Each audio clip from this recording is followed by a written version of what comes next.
İslami bir toplumun inşa edilmesi için kurulan Hür Dava Partisi, yerel seçimlere girme kararı aldıktan sonra biz de bize düşen katkıyı sağlamak için aday adayımızı açıklıyoruz. Partimizin bize layık görmesi halinde inşallah görevi en layıkıyla yapmaya çalışacağımıza inanıyoruz. Allah-u Teala ayet-i kerimede sizden hayra davet eden, iyiliği emredip kötülükten sakındıran bir topluluk bulunsun. Şüphesiz kurtuluşa erecekler onlardır diye buyuruyor. Biz de bu ilahi emir doğrultusunda Resulullah sallallahu aleyhi ve sellem'in kendi misyonunu insanlara bildirmek için Safa tepesine çıkmış ve kendi misyonunu anlatmıştım.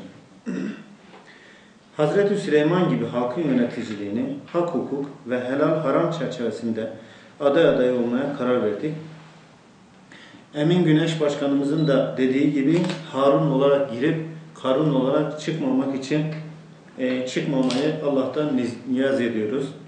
Vanili Tuşba ilçesi aday adaylığı için Hür Dava Partisi İl Başkanlığı'na resmen başvurunu yaptım. Allah hayırlara vesile kılsın.